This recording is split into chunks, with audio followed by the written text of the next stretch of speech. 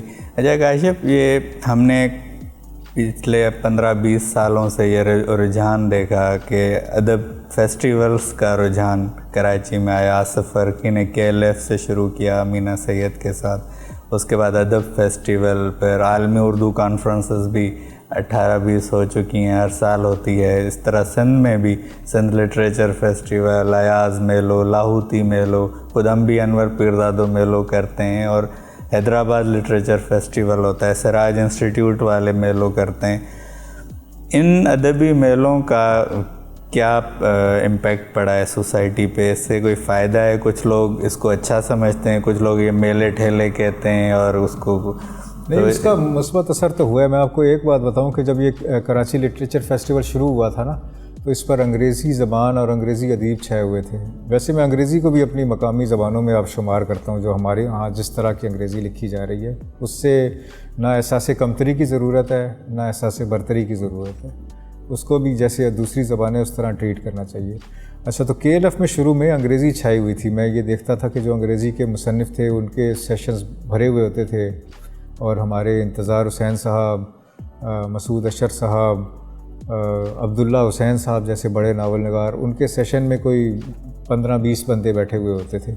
اب میں یہ دیکھتا ہوں کہ اوور دا ایئرس جو اتنے برسوں میں KLF چل رہا ہے، باقی کانفرنسیں چل رہی ہیں، تو اب انگریزی کے سیشنز میں لوگ کم ہونا شروع ہو گئے ہیں اور اردو کے سیشن میں زیادہ ہونا شروع ہو گئے ہیں. بلکہ بہت سی انگریزی کتابوں کا جب لانچ ہوتا ہے تو وہ شروع میں میزبان 2-4 جملے شروع میں انگریزی میں بول کے اس کے بعد بے تکلفی سے اردو میں شروع ہو جاتے ہیں، کیونکہ اردو میں بات زیادہ سمجھ میں آتی ہے اور وہ زیادہ بے تکلفی سے اظہار کر سکتے ہیں.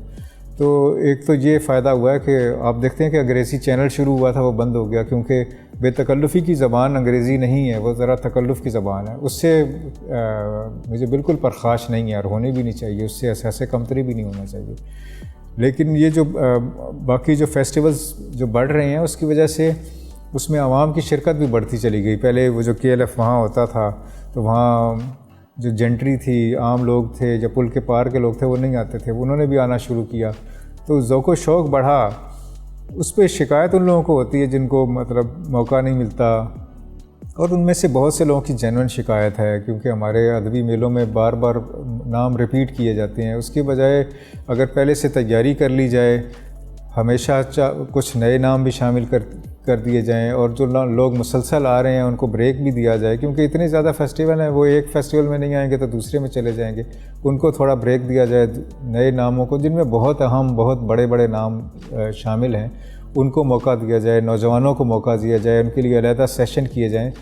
اور اس کے علاوہ جو ٹاپکس ہیں اس کے اوپر محنت کی جائے، پہلے سے ارینج کیا جائے کہ یہ ٹاپک ہوگا، یہ بات کی جائے گی، اور اتنے محدود وقت میں بات ہوگی، اس کو وہ بھی ڈسبیلنس ہو جاتا ہے. کوئی صاحب 15-20 منٹ بات کر لیتے ہیں، کوئی صاحب 5 منٹ بات کرتے ہیں، کوئی 1 منٹ بات کرتا ہے. تو اس سلسلے میں جو منتظمین ہیں ان کو بڑی محنت کی ضرورت ہے. کاپی پیسٹ کے بجائے اس کے اوپر وہ گفت و شنید کریں. جو پارٹیسپینٹ ہیں یا میزبان ہیں اس سے واٹس ایپ گروپ بنا لیں، اس میں گفتگو کریں کہ کیا بات کریں، تو کافی بہتر ہو سکتا ہے وہ. لیکن یہ ہے تو پازیٹیو اسپیکٹ. جی بالکل. اور اسی حوالے سے میں بھی یہ سوچتا ہوں کہ ہوتا یہ ہے کہ ظاہر ہے جو آرگنائزر ہیں وہ اپنی ایک سوچ کے لحاظ سے وہ کرتے ہیں، تو کیا یہ بہتر نہیں کہ ایک کمیٹی ہو مختلف ادیبوں کی جو یہ ڈیسائیڈ کرے، بجائے کہ آرگنائزرز ہی سارے سیشن کریں؟ وہ تو پھر ایک ریپیٹ کرتے ہیں. ہوتی بھی ہے، لیکن اس پر بھی اعتراض کر سکتے ہیں کیونکہ ہر ادیب کی پسندیدگی کا ایک محدود حلقہ ہوتا ہے. اور کسی کو بھی کوئی فیسٹیول کرنے کا کہہ دیا جائے تو سب سے پہلے وہ اپنے حلقہ احباب پر توجہ کرے گا، کیونکہ اس کا حلقہ احباب ہوتا ہی وہ ہے جنہیں وہ پسند کرتا ہے. جی بالکل. اگر وہ انہیں پسند نہ کرتا، آپ میرے دوست ہیں، اگر آپ کی میں شاعری پسند نہیں کرتا تو آپ سے دوستی کیوں رکھوں گا؟ اور آپ کو میں پسند اگر کرتا ہوں تو میں اگر کوئی فیسٹیول کروں گا تو آپ کو بلاؤں گا بھی. لیکن جن لوگوں کو اعتراض تھا پھر انہوں نے پھر اپنے فیسٹیول شروع کر لیے. پہلے سے جیسے سندھ کے دوستوں کو اعتراض تھا کہ عالمی اردو کانفرنس میں سندھی کی شراکت کم ہے یا KLF میں کم ہے، انہوں نے اپنے فیسٹیول شروع کر لیے. پھر عالمی جو اردو کانفرنس ہے اس میں بھی ساری زبانوں کے ادیب جو ہیں ان کے سیشنز ہونے لگے. تو اپنی موجودگی کا احساس اس طرح سے دوسرے لوگ دلا سکتے ہیں کہ وہ خود جمع ہو کے ایک اپنا فیسٹیول کر سکتے ہیں. فیسٹیول نہ بھی ہو، اپنی موجودگی کا احساس دلا سکتے ہیں. کچھ فیسٹیول ہیں جیسے ان کا خاص ایک رنگ ہے، جیسے ایاز میلو ہے تو اس میں فیسٹیوٹی کا رنگ ہے. جو فیسٹیول نام تو رکھا ہوا ہے لیکن فیسٹیوٹی کا رنگ باقی فیسٹیولز میں کم ہوتا ہے. تو اس میں مجھے بڑا ذاتی طور پر یہ دلچسپ اور الگ سا لگتا ہے. اس طرح ہر جو فیسٹیول ہے نا اس کو کوشش کرنی چاہیے کہ دوسرے فیسٹیول سے ممتاز ہو سکے، الگ ہو سکے، کچھ الگ اپنا رنگ پیدا کرے. تب وہ جو ہے وہ، ورنہ اتنے فیسٹیولز ہیں اس میں نمایاں مقام نہیں حاصل کر پائے گا. بالکل. کاشف بہت شکریہ آپ کا، اور بہت اچھی گفتگو ہوئی عالمی ادب پہ، سندھ کے ادب پہ، اردو ادب پہ، فیسٹیولز پہ. آپ کی تشریف آوری کا بہت شکریہ.